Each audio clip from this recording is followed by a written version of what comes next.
기독교 강요 4권 제16장 11번째. 할례의 표징 역시 언약을 포함하는 영적이고 영생에 관계된 약속을 의미함. 만약 할례가 문자적 표징일 따름이라면 우리는 동일한 평가를 세례에 대해서도 해야 할 것이다. 골로새서 2장은 둘 중에 어느 것이 다른 것보다 더 영적이라고 말하고 있지 않기 때문이다. 여기에서 바울은 우리의 육체 안에 거하는 죄의 몸을 벗어버렸을 때 우리는 선으로 한 할례가 아니라 그리스도 안에서 할례를 받았다고 전한다.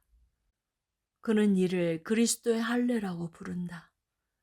또 이를 설명하기 위하여 너희가 세례로 그리스도와 함께 장사되고 라고 이후에 덧붙인다. 여기에서 천명되는 단 한 가지는 세례와 할례가 의미하는 것은 하나이며 동일하기 때문에 세례의 완성과 실제는 또한 할례의 완성과 실제라는 사실이다. 이를 확정하기 위하여 사도는 세례가 그리스도인들에게 갖는 관계는 할례가 이전의 유대인들과 가졌던 관계와 같다는 것을 논증하려고 애쓴다. 우리는 이미 이 두 표징의 약속들과 그것들이 표상하는 비밀들이 서로 조화된다고 분명히 설명하였으므로 여기에서는 이 문제로 더 오래 지체할 필요가 없을 것이다. 다만 나는 굳이 내가 말하지 않더라도 신자들 스스로가 오직 영적이고 천상적인 것을 표상하는 표징을 단지 지상적이고 문자적인 것으로 생각하는 것이 합당한지에 대해서 깊이 돌아보기를 권고할 뿐이다. 그들은 마치 단순한 사람들에게 자기들의 연기를 팔듯이 하면서 극도로 모렴치한 자기들의 거짓말을 감추려고 나름대로 반론을 내세운다. 구약 아래서 하나님이 이스라엘 사람들과 체결하신 언약을 포함하고 있었던 첫 번째 약속들은 영적이었으며 영생과 관계되었음은 너무나 분명하다. 당시 조상들은 그것들을 마땅히 여겨서 영적으로 받음으로써 그것들로부터 미래의 삶에 대한 확신을 얻었고 또한 자기들의 마음을 다하여 그것들을 향한 열망을 불태웠다. 그렇다고 해서 우리는 하나님이 구약 백성에게 지상적이고 물질적인 은총을 베푸심으로써 자기의 선한 뜻을 입증하셨다는 것을 부인하지 않는다. 그것들에 의해서 영적인 것들에 대한 약속들이 이루어질 것이라는 소망이 또한 확장되었기 때문이다. 예컨대 하나님은 자기의 종 아브라함에게 영원한 복에 대해서 약속하셨을 때 자기의 호의를 그의 눈앞에 보이시기 위하여 분명한 지표로서 가나안 땅을 소유할 것이라는 또 다른 약속을 덧붙이셨다. 우리는 이런 방식으로 유대인에게 부여된 지상적인 모든 약속을 이해해야 한다. 즉 영적인 약속이 머리가 되어야 하며 항상 첫 번째 자리를 차지해야 한다. 이것들에 대해서 나는 이미 신약과 구약의 차이점을 다루면서 꽤 길게 논했으므로 여기서는 아주 간략하게 언급할 뿐이다. 12번째. 언약에 속한 자녀들은 믿음으로써 아브라함의 씨에 속함. 그들은 자녀들이라는 말이 다양하게 사용되고 있음을 문제 삼는다. 구약 아래에서는 아브라함의 씨의 기원을 가지고 있었던 후손들이 그렇게 칭해진 반면에 지금은 그의 믿음을 본받는 자들이 그렇게 칭해진다는 것이다. 이에 근거해서 그들은 할례를 통하여서 언약의 연합체에 접붙임을 받았던 구약의 육체적인 유아들이 하나님의 말씀으로서 중생하여 불멸하는 삶에 이르게 된 신약의 영적인 유아들을 형상화했다고 말한다. 여기에서 실로 우리는 명멸하는 진리의 불씨남아 보게 된다.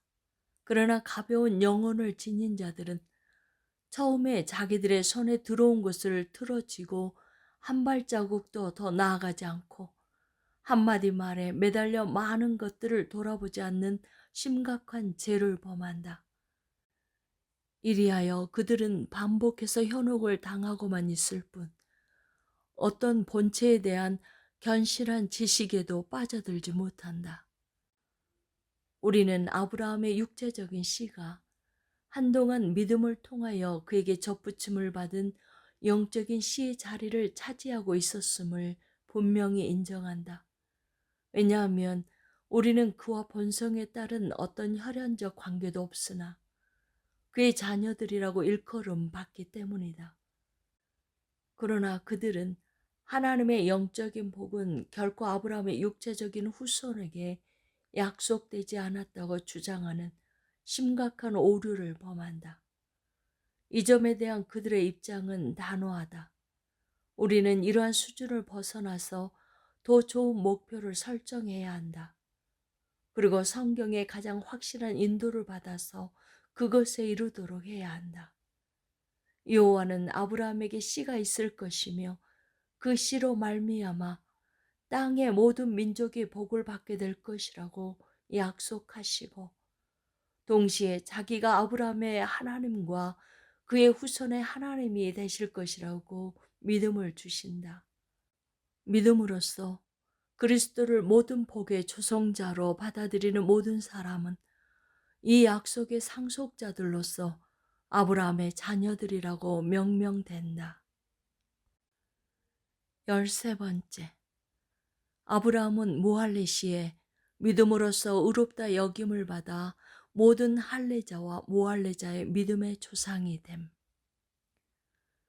그리스도의 부활 이후에 하나님의 나라의 지경은 모든 나라로 널리 그리고 넓게 확산되기 시작했다. 그리하여 주님이 말씀하신 대로 모든 사람이 모여 아브라함과 이삭과 야곱과 함께 하늘의 영광 가운데 앉게 될 것이다. 그럼에도 불구하고 많은 세대 전에 그는 유대인들을 동일한 그 큰 자비로 안으셨다. 다른 민족은 전부 그냥 둔 채 이 한 나라만 선택하셔서 한동안 자기의 은혜를 그 나라 안에 가두셨으므로 그 나라를 내 소유라고도 부르시고 자기의 사신 백성이라고도 부르신다. 할례는 유대인들에게 이러한 하나님의 자유로우심을 입증하면서 그것의 징표로서 하나님이 구원의 주제자가 되신다는 사실을 가르치기 위하여 부여되었다. 이 지식으로서 그들의 마음은 들어 올려져 영생의 소망을 가지는 데 이르게 되었다. 하나님이 단번에 받아들이셔서 안전하게 지키고자 하시는 사람에게 도대체 부족한 것이 무엇이란 말인가?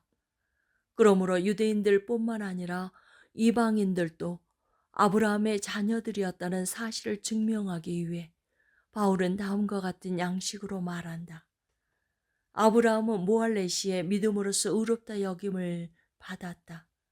그 후 그는 자기가 무할레자와 할레자 모두를 포함한 모든 신자의 아버지, 즉 할례를 자랑하는 자들뿐만 아니라 우리의 조상 아브라함이 무할레시에 가졌던 믿음을 따르는 자들 모두의 조상이 될 것이라는 할례의 표징을 받았는데 그 표징은 믿음에 의해 인장이었다.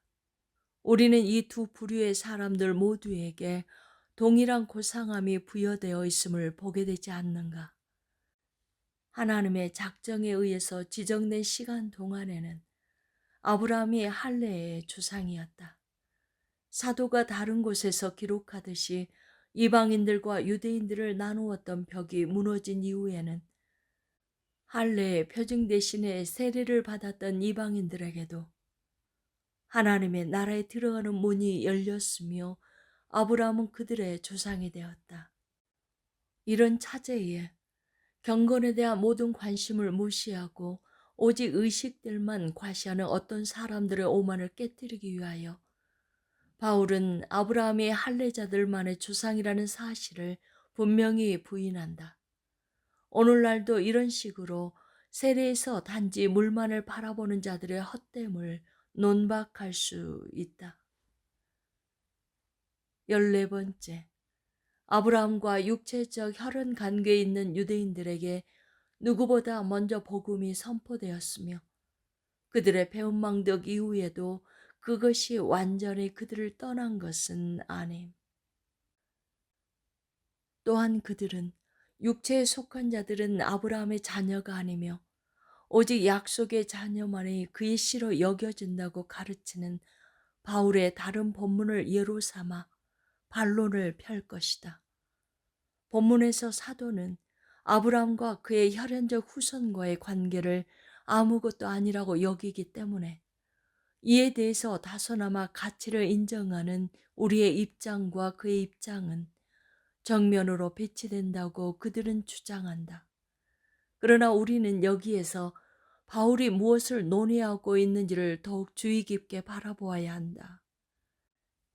사도는 하나님의 선하심이 아브라함의 씨에 얽매이지 않았으며 그 씨 자체로 인하여서 그의 후손에게 부여된 것은 아무것도 없었다는 사실을 밝히고자 이스마엘과 에서를 인용한다.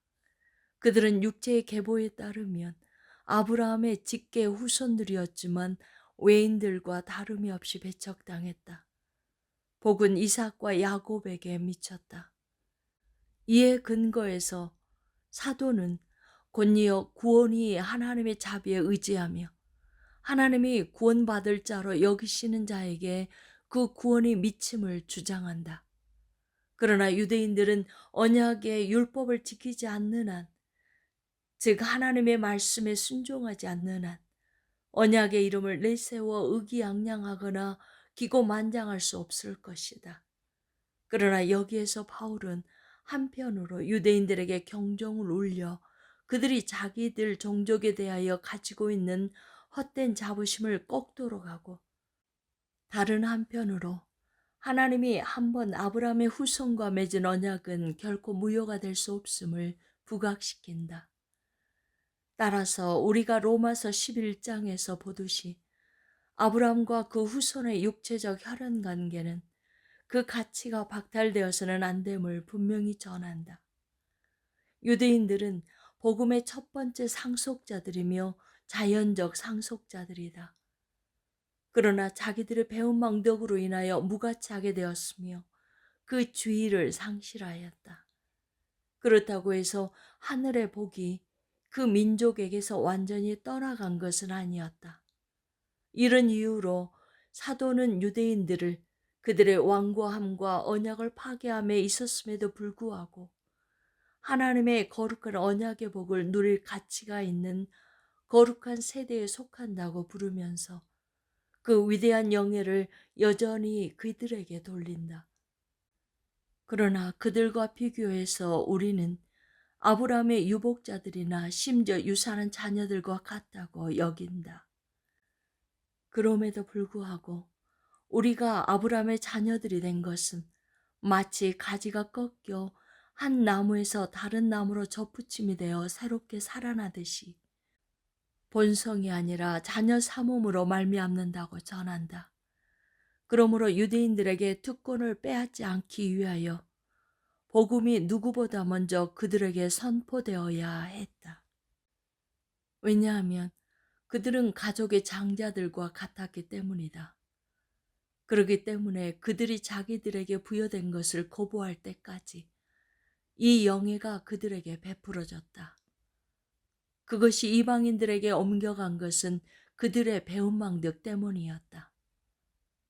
그러나 비록 그들이 완고함을 버리지 않고 복음에 맞서서 계속되는 전쟁을 치르고 있다고 하더라도 우리는 그들을 경멸해서는 안 된다. 왜냐하면 하나님의 약속 때문에 그들 가운데에는 그의 복이 여전히 거하고 있기 때문이다. 우리는 이를 깊이 숙고해야 한다. 왜냐하면 다음과 같이 사도는 그 복이 결코 완전히 그들에게서 떠나지 않는다고 증언하고 있기 때문이다. 하나님의 은사와 부르심에는 후회하심이 없느니라. 15번째, 구약의 아브라함의 후손에게 주어진 약속은 풍유적으로서가 아니라 문자 그대로 의미를 지니는 바, 그것이 그리스도에 의해서 성취됨. 아브라함의 후손에게 주어진 약속이 어떤 작용을 하는지 달아보기 위해서 어떤 저울을 사용해야 하는가. 이제 이에 대해서 꼼꼼히 헤아려 보도록 하자. 그 나라 상속자들로부터 서자들과 외인들을 구별하기 위해서 의심할 바 없이 우리는 오직 하나님의 선택만에 그 자유로운 권리로서 다스리게 해야 한다. 그럼에도 불구하고 이와 동시에 우리는 하나님이 자기의 고유한 자비를 베푸셔서 아브라함의 씨를 품에 안으시는 것을 즐거워하셨으며 그 자비를 더욱 분명하게 입증하시기 위하여 그것을 할례로 인치셨음을 깊이 고찰해야 한다. 진정 오늘날 기독교 교회가 처해 있는 모습이 이와 완전히 동일하다. 그렇기 때문에 바울은 한 곳에서 유대인들이 자기들의 부모들에 의해서 거룩하게 된다고 논의하듯이 다른 곳에서 그리스도인들의 자녀들도 동일한 거룩함을 자기들의 부모들로 말미암아 얻게 된다고 가르친다. 그리고 이에 근거해서 자기들의 불순함으로 인하여 저주를 받은 자들을 다른 자들과 갈리게 함이 마땅하다고 결론을 짓는다. 이에 비추어 볼 때 의심할 바 없이 우리의 반대하는 자들의 결론은 지극히 그릇되다. 그들에 따르면 옛날에 할례를 받았던 유아들은 하나님의 말씀에 따른 중생에서 비롯되는 영적인 유아기를 기껏 예표할 뿐이었다. 사도는 그리스도께서 할례의 추종자가 되셨으니 이는 조상들에게 주신 약속들을 경고하게 하시고 라고 전한다. 본문은 다음과 같은 미묘한 철학적 논변을 전개하고 있지 않다. 아브라함과 체결된 언약은 그의 씨와 관련된다는 점을 고려할 때 그리스도는 한 번 주어진 자기 아버지의 서약을 수행하고 이루심으로써 유대 민족을 구원에 이르게 하시려고 오셨음이 유추된다. 오히려 당신이 보듯이 여기에서 사도는 언약의 약속은 또한 그리스도의 부활 이후에도 단지 풍유적으로가 아니라 문자 그대로 아브라함의 육체적 씨에게 성취된다고 여기고 있을 뿐이다. 같은 맥락에서 베드로는 유대인들을 향하여 복음의 은총이 그들과 그들의 씨에게 속하는 것은 언약의 권리로 말미암는다고 선포한다. 그리고 다음 장에서 그들을 언약의 자손, 즉 상속자들이라고 부른다. 이는 우리가 위에서 인용한 다른 말씀과 그리 다르지 않다. 여기에서 사도는 유아들에게 새겨진 할례를 그리스도와의 교제를 드러내는 증언으로 여기고 또 그렇게 자리매김하고 있다. 그러나 우리가 그들의 너스레를 들어준다고 치면 여호와가 자기의 율법 중 두 번째 계명에서 자기의 종들에게 그들의 후손 천대에 이르도록 자비를 베푸시겠다고 하신 약속은 어떻게 될 것인가? 우리는 이를 풍요라고 치부하고 말 것인가? 그건 너무나 허망한 도피가 아니겠는가? 우리는 그것이 폐지되었다고 해야 할 것인가? 그러나 율법은 폐지되기는커녕 오히려 그리스도가 오셔서 완전하게 세우심으로써 우리의 삶에 은총이 되지 않는가? 하나님은 자기가 뜻하시는 바대로 자기 백성에게 자비를 베푸시되 너무나 선하시고 너무나 후하심으로 그들이 낳은 자녀들도 그 백성 가운데 속한다고 헤아리신다. 이는 재론의 여지가 없는 사실임이 분명하다.